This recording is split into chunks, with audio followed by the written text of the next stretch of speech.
자, 오늘 신앙 고백서는 교회에 관하여를 다룬 제25장 3절입니다. 성경 본문은 신약성경 에베소서 4장 11절부터 16절을 세 번역 본문으로 읽은 다음에 신앙 고백서의 내용을 함께 고백하고 보겠습니다.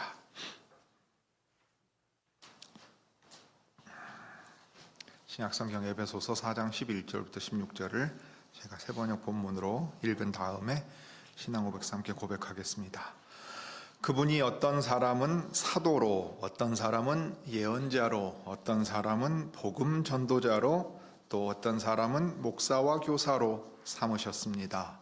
그것은 성도들을 준비시켜서 봉사의 일을 하게 하고 그리스도의 몸을 세우게 하려고 하는 것입니다. 그리하여 우리 모두가 하나님의 아들을 믿는 일과 아는 일에 하나가 되고 온전한 사람이 되어서 그리스도의 충만하심의 경지에까지 다다르게 됩니다. 우리는 이 이상 더 어린아이로 있어서는 안 됩니다. 우리는 인간의 속임수나 간교한 술수에 빠져서 온갖 교훈의 풍조에 흔들리거나 이리저리 밀려 다니지 말아야 합니다. 우리는 사랑으로 진리를 말하고 살면서 모든 면에서 자라나서 머리가 되시는 그리스도에게까지 다다라야 합니다. 온 몸은 머리이신 그리스도께 속해 있으며 몸에 갖추어져 있는 각 마디를 통하여 연결되고 결합됩니다. 각 지체가 그 맡은 분량대로 활동함을 따라 몸이 자라나며 사랑 안에서 몸이 건설됩니다. 자, 우리 신앙고백서 25장 3절 같이 고백하겠습니다. 3절입니다. 이 보편적이고 보이는 교회에 그리스도께서는 세상 끝날까지 이 생에서 성도를 모으시고 온전케 하시기 위하여 하나님의 직분과 말씀과 규례를 주셨습니다. 또한 그리스도께서는 약속하신 대로 자신의 임재와 성신으로서 그것들이 효력을 발휘하게 하십니다. 자, 이제 보편적이고 보이지 않는 교회에 대하여 말한 다음에 이어서 이제 옵니다. 그 다음에 3절에 오면 이 보편적이고 보이는 교회, 그러니까 보이는 교회도 보편교회의 일원이라는 걸 분명히 앞서 이야기한 다음에 이 교회에 그리스도께서 선물로 주신 것이 무엇인가, 그 다음에 이 선물이 효력을 발휘하게 하기 위해서 어떻게 하시는가를 알려주십니다. 그러니까 이 순서대로 우리가 그리스도께서 교회에 주신 것이 무엇이냐 하는 걸 보고, 그러면 이 모든 선물을 주신 목적은 무엇인가를 생각하겠습니다. 그 다음에 이 선물이 효력을 발휘하도록 그리스도께서 약속하시고 또 실제로 행하시는 일은 무엇인가, 이걸 이제 보게 됩니다. 자, 먼저 이 보편적이고 보이는 교회의 머리가 되셔서 다스리시는 그리스도께서 주신 것이 있습니다. 특별히 에베소서 4장에 보면 그것이 잘 나타나 있지요.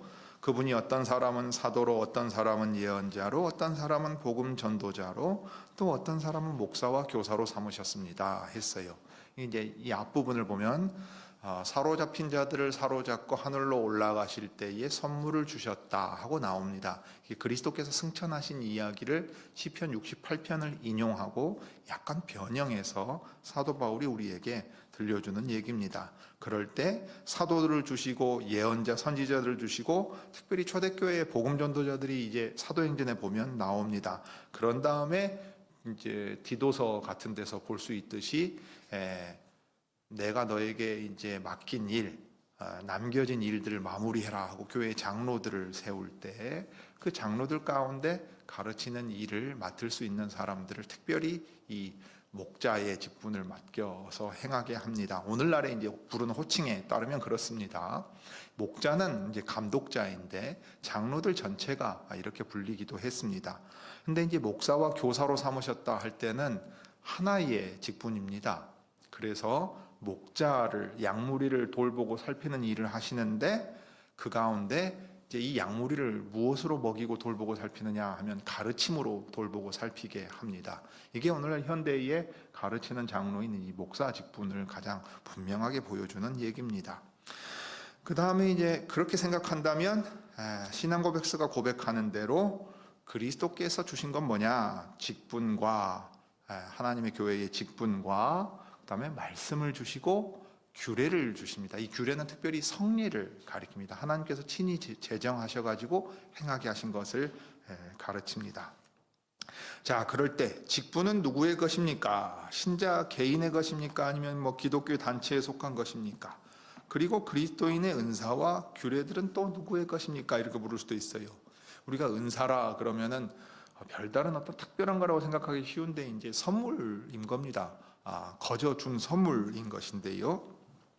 사도 바울은 하나님께서 사도와 선지자와 교사를 선물로 주신 일을 이야기하고, 그 다음에 이제 고린도 교회에 보면 여러 이야기들이 또 나오는데 예언과 기적과 치유와 방언을 이야기하며 서로 돕고 다스리는 규례들을 이야기할 때 이 선물들이 교회 안에서 사용되도록 하신 것을 전제하고 있습니다.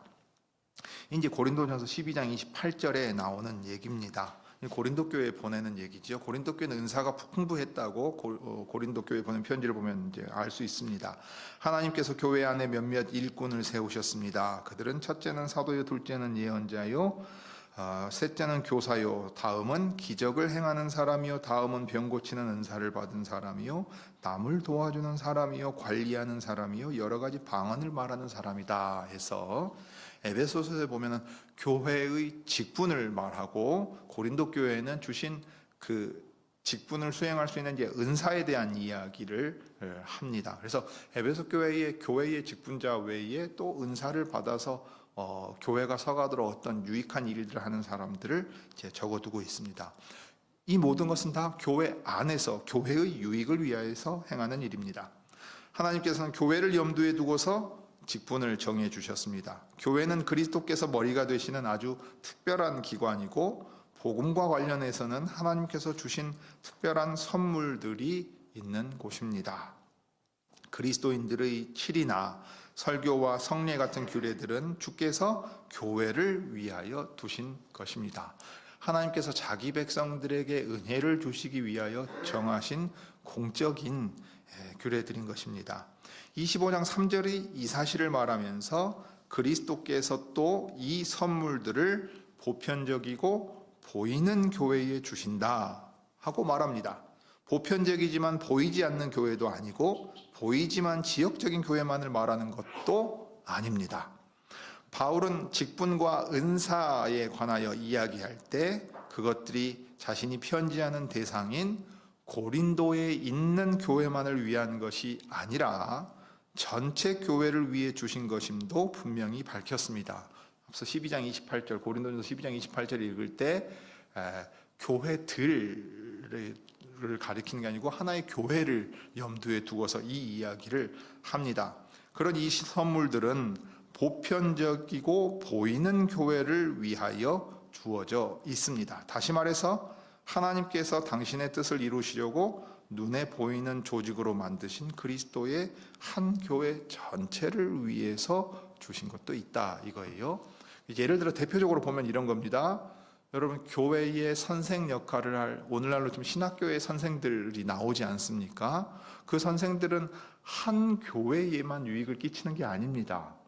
교회들이 연합한 모든 교회에 그 가르치는 일을 통하여서 유익을 끼칩니다.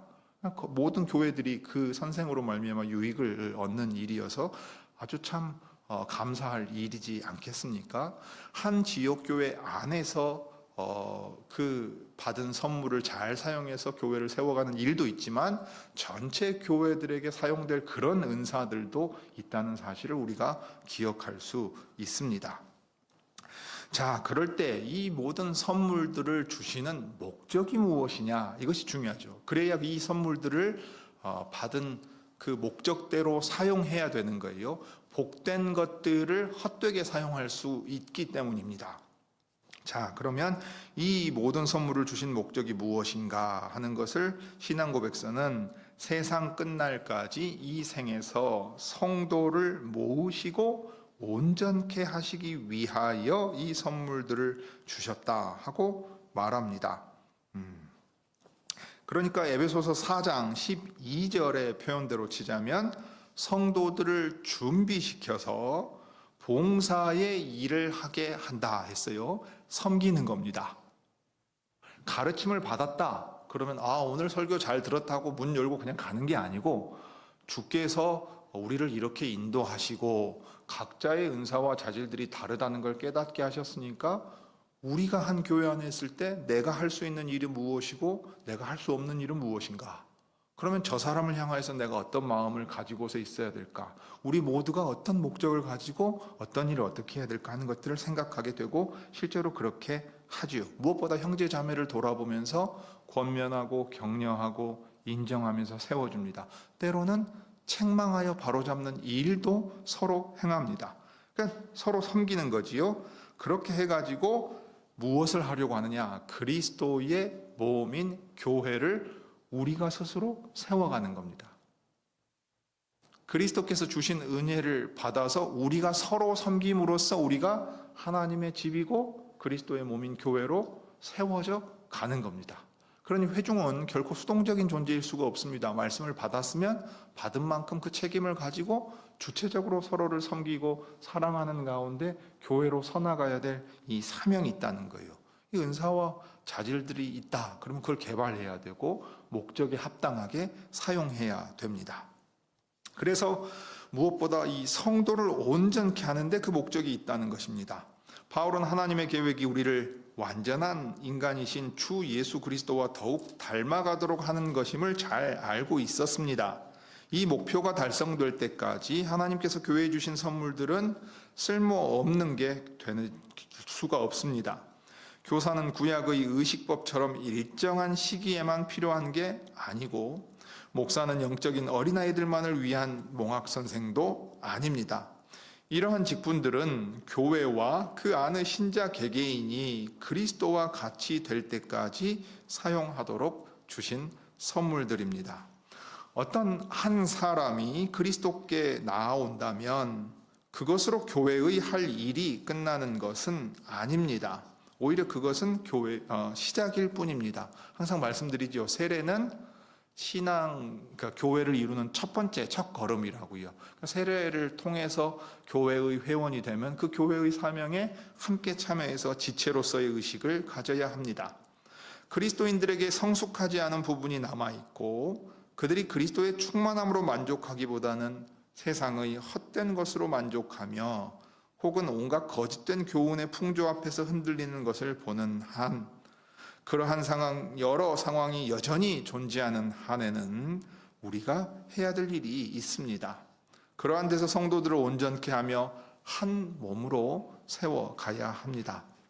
그러니까 특별히 교회의 직분자들이 이제 교회의 현 상황이 어떠하고 그 다음에 어떤 부분에서 연약함이 있는가, 그래서 어떻게 해야 되겠는가 이런 것들을 말씀에 비추어서 그 다음에 경험에 있어서 그 다음에 이것이 하나의 사회 조직으로서 움직이니까 그러한 일에 있어서도 필요한 여러 가지 것들이 있게 됩니다.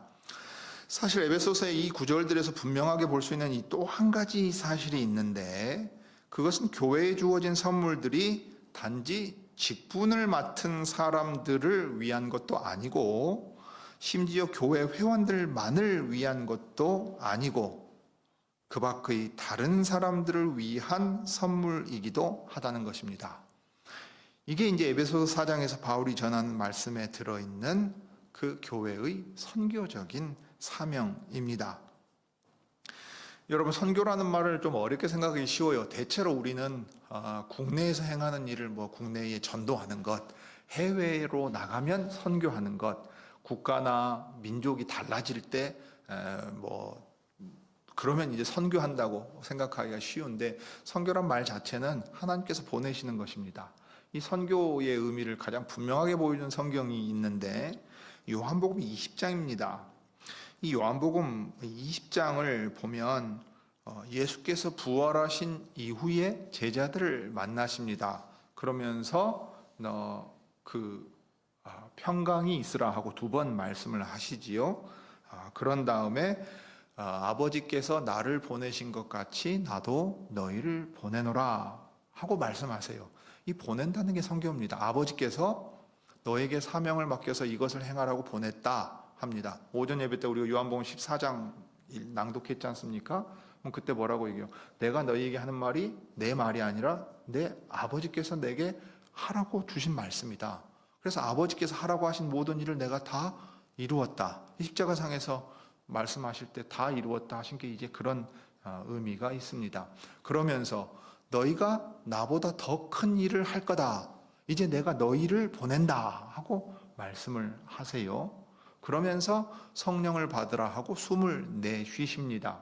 상징적인 행동이신데 내가 너희를 보내서 너희로 권능 가운데 일을 맡겨서 행하게 할 때 성령을 너희에게 부어서 그 성령께서 너희와 함께 이 일들을 행할 수 있도록 하겠다 하십니다. 그리고 그 일이 이루어져 가는 게 우리가 본 것처럼 사도행전 2장 이후에 오순절에 성령께서 오신 이후에 이루어지는 일입니다. 나도 너희를 보낸다 했어요. 그러니 특별히 사도들은 보냄 받은 사람들이고 특별히 사도들로 대표되는 교회가 세상으로 보냄을 받은 사람들입니다. 그래서 우리가 예배 끝날 때, 특별히 오후 예배 마칠 때 여기 예배 인도자인 목사가 강복 선언을 할 때 어떤 구절을 지금 낭독하는지 여러분 기억하시지요? 오후에는 민수기 6장에 이 제사장들이 하는 강복 선언을 합니다. 그러니까 삼위 하나님께서 주시는 복을 받고 세상으로 나가서 하나님이 보내신 자리가 거기니까 너희는 내 백성으로서 내가 너희에게 맡긴 일을 하거라 한다 이 말이에요. 자, 말씀을 받았고 또 서로 섬길 수 있는 은사들을 받았고 교회 안에서 그것이 훈련되어서 세상 속에서 또 펼쳐나가야 될 일들이 있습니다.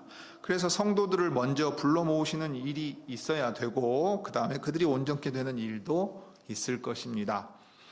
신앙고백서에서는 이 사실을 분명하게 표현하면서 마태복음 마지막 부분에 나오는 지상명령을 우리에게 상기시킵니다. 그 구절에 따르면 교회의 지도자들은 복음을 전파하는 선한 일을 감당할 책임이 있습니다. 마태복음 28장 18절부터 20절에 보면 하늘과 땅의 모든 권세를 내게 주셨으니 너희는 가서 모든 족속으로 제자를 삼아 아버지와 아들과 성령의 이름으로 세례를 주고 내가 너희에게 분부한 모든 것을 가르쳐 지키게 하라. 볼지어다 내가 세상 끝날까지 너희와 항상 함께 있으리라 하시니라 하고 이제 마태복음이 마칩니다. 하늘과 땅의 모든 권세를 받아 부활하신 예수께서 하늘에 오르셨을 때 이제 왕으로 다스리십니다. 성령을 보내셔서 그 일을 시작하시는 게 사도행전 2장 이후에 기록되어 있지요. 사도들에게 먼저 그 말씀을 하시는 겁니다. 11사도가 약속하신 산에 가서 그 말씀을 받지요. 그래서 세례를 베풀어서 그러니까 하나님의 말씀을 듣고 믿음을 가지고 세례 받아서 교회의 회원이 된 사람들은 계속해서 그리스도의 가르침 가운데에서 온전하도록 배워야 합니다. 그래서 분부한 모든 것을 배우고 지켜가야 하겠죠. 그러니 모으기만 하면 되는 게 아니고 온전케 해야 합니다. 그리스도께서 이 일을 위하여 교회를 세우셨고 교회에 직분과 말씀과 규례들을 주셔서 이 일들을 행할 수 있게 하십니다. 무엇보다 이 일을 행할 수 있는 힘을 주십니다. 사도들을 보내시면서 요한복음 20장에 숨을 내쉬며 성령을 받으라 하고 죄 용서하는 교회의 권세, 천국의 이 권세와 관련해서 이 성령을 결부시켜서 말씀을 하셨다고요. 그러니 이 일도 여전히 마찬가지입니다. 우리에게 이 복음을 전파하는 일, 특별히 말씀을 맡은 이들이 이 일을 더 대표적으로 담당을 하게 되는데 그 일을 감당할 수 있게끔 능력을 주십니다. 여러분, 우리가 하는 일을 잘 생각해보면 이미 하고 있는 일들이죠. 자, 우리 모두가 어디 필리핀 나갈 수 없고 미얀마 나갈 수 없잖아요. 그러니까 우리 교회가 누구를 보냅니까? 그동안 지금은 은퇴하신 강채식 목사님 아직도 나가시지만 그 보내잖아요. 그럼 어떻게 하셨습니까? 여러분, 미얀마에 15번 다녀오셨거든요. 15번 다녀오셨는데 그때마다 이제 한 13번 정도 성경 세미나를 한 거예요. 그래서 한 7, 8년 이상 지나니까 그제서야 사람들한테 좀 소문이 나서 사람들이 많이 모이기 시작했어요. 지금은 상당히 모여요. 그래서 처음부터 지금까지 참석한 분이 항상 고마워하면서 이제 인사하러 오신 걸 제가 이번에 갔을 때 봤단 말입니다. 그렇게 해가지고 하이델베르크 요리문답도 가르치고 웨스트민스터 신앙고백서의 내용도 전하고 그 다음에 에베소서, 로마서, 다니엘, 요한계시록 이렇게 하셨단 말이에요. 그러니까 이런 방식으로 우리가 할 수 있는 일들을 행하고 있었던 겁니다.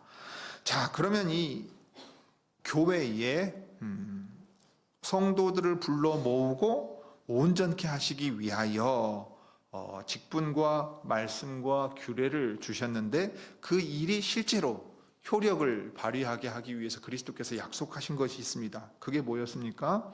마태복음 28장 마지막 부분 한번 떠올려 보십시오. 너희는 가서 이렇게 해라, 제자를 삼아라 하고 명령을 주실 때, 제자 삼는다는 것은 세례를 받고 배워서 계속 그 제자로서의 삶을 살아가는 거지요. 그럴 때 그 일을 할 수 있게 하기 위해서 주님이 약속하신 게 있었어요. 마태복음 28장 20절에 볼지어다, 우리 마태복음 살필 때 항상 몇 차례 말씀드린 대로 보라, 볼지어다 하는 건 되게 강조하는 말이에요. 그럼 그때는 딱 주목해야 돼요. 봐봐봐, 여기 봐봐봐, 주목, 그런단 말이에요. 볼지어다 내가 세상 끝날까지 너희와 항상 함께 있으리라. 주님이 세상 끝날까지 너희와 항상 함께 하겠다고 주님의 임재와 동행을 약속하셨어요. 왜요? 내가 너희에게 명령한 그 일을 너희 힘으로 너희가 알아서 하라고 놔두는 거 아니다. 내가 너희와 함께 하면서 오히려 주님이 그들을 데리고 가면서 이렇게 행하신다, 이 말입니다. 그게 지금 사도행전을 보면서 우리가 계속해서 실제로 보고 있는 내용인 겁니다. 자, 그래서 어떻게 하셨느냐? 약속하신 대로 자신의 임재와 성신으로서. 그러면 성신에 대한 약속은 또 어디에 나옵니까? 여러분 복음서를 한번 생각해 보십시오. 그리고 사도행전 1장을 떠올려 보십시오. 예수께서 부활하신 이후에 승천하시기 전에 아버지께서 약속하신 것을 받기까지 너희는 예루살렘에 머물러 있으라 하고 말씀하신다고요. 누가복음 끝에도 나오고 사도행전 1장에도 나오는 얘기예요. 그럼 아버지께서 약속하신 것이 무엇이었습니까? 예수님이 보내주시겠다던 성령을 선물로 주실 것을 약속하셨단 말이에요. 그러니까 아버지께서 약속하신 성령을 받아 내가 너희에게 보낼 것을 기다려라.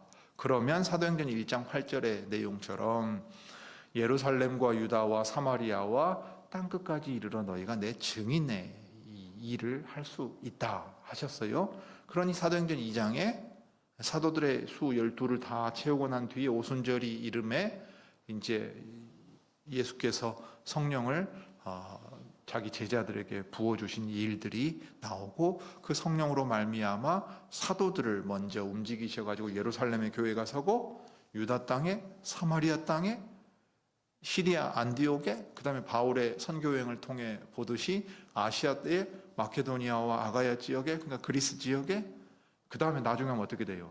이제 이탈리아 반도로 넘어가게 되는 일들을 보게 됩니다.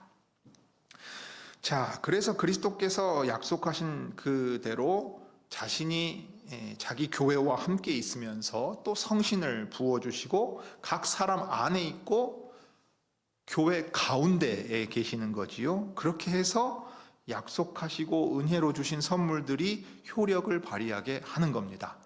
성경책을 읽는다고 그냥 저절로 이것이 은혜의 수단이 되는 게 아니고 성령께서 그 말씀을 믿음으로 깨닫고 받아들일 수 있게 하셔서 성도들을 온전케 하시도록 자라가게 만드십니다. 오전에 하이델베르크 요리문답 공부할 때 나온 것처럼 에스겔서 36장의 새 언약의 약속대로 새 마음과 새 영을 너희 속에 두고 그 다음에 내 신을 너희 속에 두어서 이제 이 율법과 규례를 듣고 지키고 행할 수 있게 하겠다 하신 일들을 실제로 예수님이 이렇게 이루어 가시는 겁니다. 우리가 사도행전 2장의 이 요약, 예루살렘에 교회가 섰을 때, 그래서 오늘 이 25장 3절에 고백하는 바가 요약돼서 진술된 것을 잘 알고 있습니다. 몇 차례 살펴보았지요. 2장 42절과 47절이 그것을 보여줍니다. 그들은 사도들의 가르침에 몰두하며 전념했다는 거예요. 계속해서 전념했다는 겁니다. 서로 사귀는 일과, 우리 찬송한 것처럼 성도의 교제와 빵을 떼는 일과, 이것은 이제 하나님이 주신 거룩한 규례 중에 성찬을 주님 다시 오실 때까지 행하는 일이고, 그 다음에 기도에 전념했습니다. 이 일들을 지속적으로 하고 있는 거예요. 말씀과 직분과 규례들을 하나님의 은혜 아래 거하면서 행하게 됩니다. 자, 그랬을 때 어떤 결과가 있을까요? 43절부터 47절에 요약해서 할 때 맨 마지막에 주께서는 구원받는 사람을 날마다 그렇게 교회로서의 모습을 갖추고 행하는 거기에다가, 그 사람들이 모여있는 거기에다가 더하여 주셨다 하는 겁니다. 자, 신앙고백서의 표현대로 하자면 무슨 말이겠어요? 그리스도께서 약속하신 대로 그들과 함께 계시면서 성신 곧 성령으로 그들을 움직이시고, 그 말씀과 직분과 성례와 규례들이 효력을 발휘하게끔 하시니까 그들이 은혜를 계속해서 경험하잖아요. 그래서 그들이 이 그리스도의 다스리시는 교회로 분명히 서 있고, 그곳에 하나님의 말씀을 듣고, 사도들이 이제 전파한 복음을 듣고 교회로 모여드는 사람들이 있고, 그래서 교회의 사람들이 늘어나게 되었다 하는 이야기가 예루살렘의 교회가 서게 되었을 때 분명하게 우리에게 들려주는 이야기들입니다. 그러니 그리스도께서 보편적이고 보이는 교회에 주시는 선물이 무엇이냐? 하나님의 직분과 말씀과 규례다. 이러한 선물을 주신 목적은 무엇이냐? 성도를 모으고 온전케 하셔서 그리스도께서 다스리시는 나라를 교회라는 형태로 드러내 보이시기 위함이다. 그러면 그리스도의 교회가 이 일을 감당할 수 있게 하시는 그 방식 또는 힘의 근원이 어디 있느냐 하면, 그리스도의 임재, 그리스도께서 함께 계시면서 성령으로 행하게 하신 데에 있다 하는 거예요. 이게 이제 우리가 사도행전을 통해서 또 계속해서 살펴볼 수 있는 내용이기도 합니다. 자, 오늘 여기까지 보시죠. 기도하겠습니다.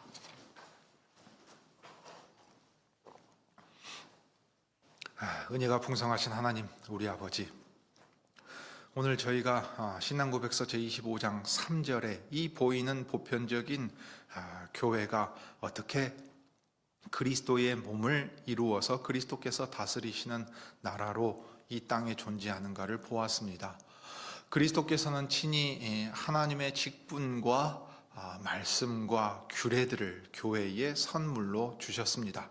에베소서 4장에서 바울이 말한 것처럼 특별히 사도들과 선지자들과 복음 전하는 자들이 교회가 서갈 때 있었고, 목자이면서 선생으로서 이 교회를 살피고 감독하며 섬길 직분자를 또 세우십니다. 그러하기에 목사와 장로들이 하나의 회의체를 이루고 그리스도께서 다스리시는 다스림을 온전히 나타내기 위하여 이 교회에 치리하는 기관으로 존재합니다.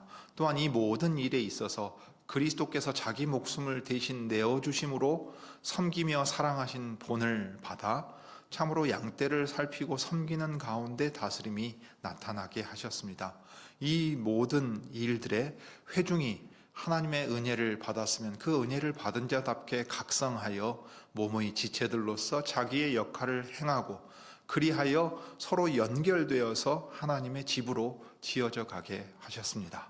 주님, 그러므로 이제 그리스도께서 약속하신 대로 주 예수 그리스도께서 우리와 항상 함께 하시고 성령을 우리 안에 보내시고 계시게 하시며, 또 우리 가운데 성령께서 계시면서 하나님께서 은혜로 주신 모든 것들을 깨달아 알게 하시고 또 효과를 나타내게 하시오니, 그리스도 안에서 성신을 따라 우리가 아버지의 뜻을 행하는 교회가 되게 하시고, 무엇보다 이 예배당 문 밖을 나갈 때에 삼위 하나님께서 복 주시고 우리와 함께 하시겠다 약속하심으로써 성령 안에서 우리를 통해 하나님께서 다스리시는 나라와 그 백성의 모습을 드러내게 하신 것을 기억하게 하옵소서.